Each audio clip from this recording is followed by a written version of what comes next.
let's start with another example, another stretch of the referees in the NFL not exactly showering themselves in glory. Which was your favorite part of that final drive? Was it the botched personal foul? Was it the botched pass interference? Was it the failure to properly run the clock on a guy going out of bounds? Which one will you remember from that stretch? I think like the missed pass interference got a high, Yes. high like audience score on Rotten Tomatoes, but the missed winding the clock going out of bounds right in front of the ref because MVS is going backwards in those situations. The clock winds if the runner of the football is working backwards in those situations, so the clock goes. That one has the high critic rating for me. That one is a little bit, that's the Green Knight of how this night went. But no, there was some rough ref play at the end there. Great moments for it. Like you got to love that Sunday night. Everybody's watching it. Packers and Chiefs. Like, oh man, we got some big fan bases. Everybody's watching this game. Great time to show up, refs. Like just an awesome time. I'm glad you guys got to show up in the fourth quarter for everybody to watch. Yeah, the pass interference is an awful call. I mean, there's no way around it. And everything that I've said over the past couple weeks about not wanting to talk about referees, this is a call here or there that you feel like hosed your team in the game, not a ref botched a call in the biggest moment of the game. We will discuss that when it happens. And this was one of those examples. So obviously that's a hugely impactful play and a hugely impactful call. But again, you have two calls on the same drive that go in the Chiefs' favor that could swing the game the other way. So even if the refs were awful, I think that there was a little bit of an equal opportunity awfulness during that stretch on the final drive. Oh yeah. I actually think it was the Mahomes, like how he got tackled was what drew the penalty because he fell like a chopped wood, like a chopped tree. Like he just kind of like timbered over. I remember in The Departed, this might be a little morbid, but they do like a flashback scene when Jack's character like shoots somebody and he goes, "Huh, he fell weird." Fell funny. Yeah, fell funny. Yeah, that's kind of how Mahomes fell right there. I don't know if that's a little morbid, but that's what it reminded me of. So very catching, a very nice scene that I'm bringing up to reflect on a tackle. Let's move past the refs here for a moment and get to the performance that the Packers just put together, because this is a huge win, not only for their development, but for how the rest of this season can go. This is a potentially season-shifting win. They are now entrenched as the 7th seed in the NFC. I say entrenched, they have tiebreakers. There are now 4 teams tied at 6-6 at the bottom of the NFC wildcard rankings, with the Vikings, the Packers, the Rams, and the Seahawks all muddled there together. And this is the type of performance on the heels of what they did on Thanksgiving against the Lions that they can justify a lot of excitement about where this offense and where Jordan Love are right now. Yeah, I wrote about Jordan Love last week, and my one regret afterwards was kind of like, did I get too far ahead of myself? He's about to go against Spags. Yeah. Like, oh man, I'm about to get kicked in the teeth, aren't I? That's gonna hurt. And how he played today is just, this is how he's been playing this last 6-ish weeks, this last month and a half. Just confident. Like that's the only word. That's the word I keep using because that's how he looks. It's the right word. It is. It's just the rhythm he's playing with, and just how he's made everything his own, which I think is just such a cool thing. He is putting his fingerprints on dropbacks, on trick shots, on even on movement throws, and it's just like some of the stuff is just. I like the Christian Watson touchdown in the red zone it's like a perfect example of design and guys stepping up, and also Jordan Love's kind of toughness and kind of. He's got a little bit of that dumb to him that's perfect. I talked about Jake Ferguson having the tight end, but Jordan Love has the quarterback version where it's like he's willing to hang in there and hang in for 4 seconds for this long developing action play to develop for Christian Watson to come in on a dig, and he just stands in there, moves in the pocket, which is something he has really excelled at in this last month and a half, is working in the pocket, still throws it on time, wide open touchdown, like a nice design.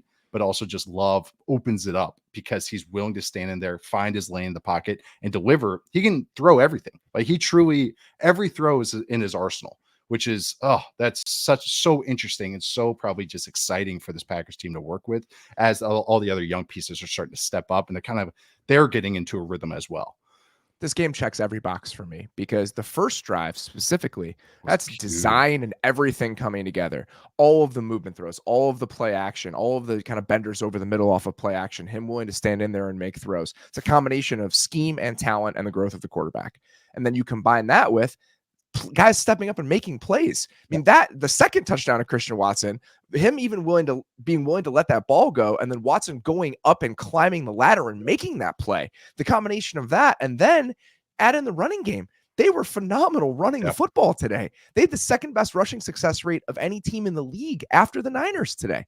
Their ability to consistently assert themselves on the ground, combined with, again, that kind of convergence of the quarterback play, the scheme, and the young playmakers stepping up and finding themselves, it makes them so intriguing. And my favorite part about them is even beyond Jordan Love, it just kind of feels like they're a young team that doesn't know what it doesn't know. And they have an energy about them where they're playing with absolutely nothing to lose because they don't have anything to lose.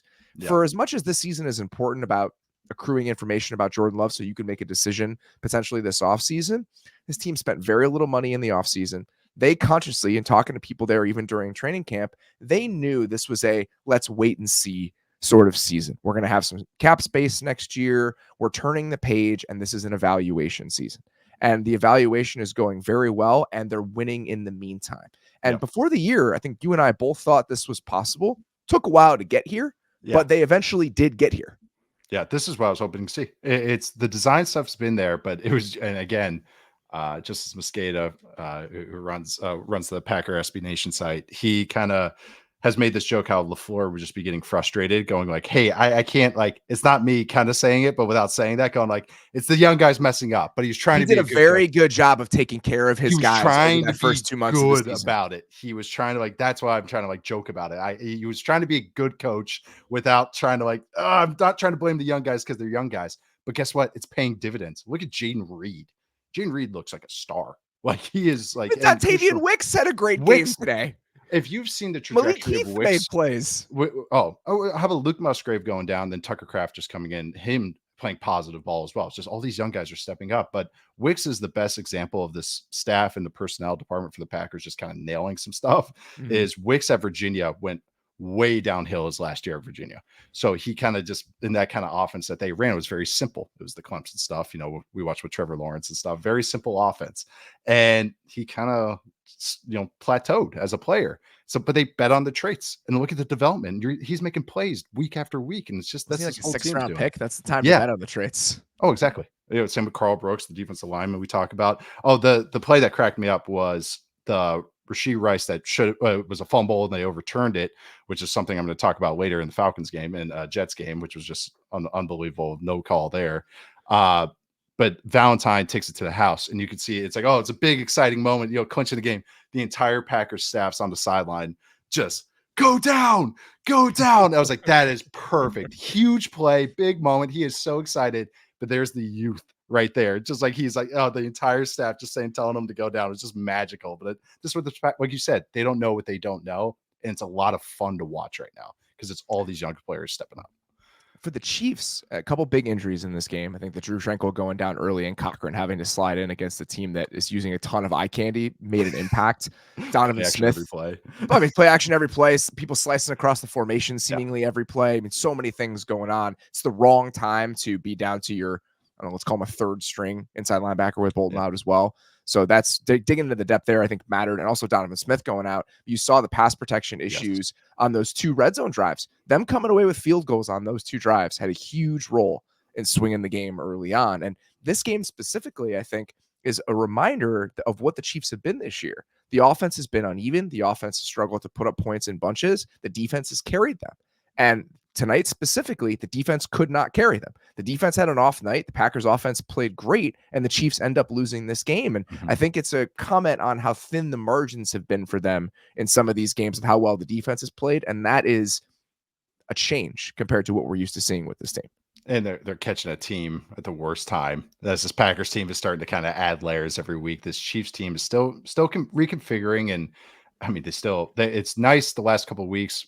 Maybe some of it's the Packers defense, but the Chiefs are finding their run game, which I think is that was the biggest concern of anything for me, because that's that down sustainability that this team's always had with Mahomes at quarterback. And Now they're finding that again, even with Pacheco getting tossed from this game, which was, oh man, oh refs throughout this game, man, throughout the league, they had a magical one. I can't wait for the. Sorry, I just keep teasing it, but we're gonna get into it later.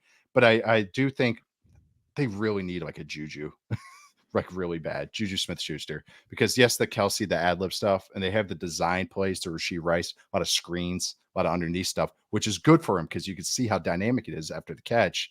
But then you see the target to Sky Moore ends up becoming the interception because they're trying to do a little ad lib there. And okay, MVS has his role. He gets kind of dunked on at the end. It's not his fault, but we know what MVS is. So Yeah. you can see they're just that kind of one role that they're missing. But again, I the Donovan Smith thing more than anything is the most worrisome thing more than any scheme or secondary receiver option. I think the pass protection is always going to be the big thing that you're going to be worried about. Packers are 6-6 now, very much in the hunt to steal one of those wild card spots.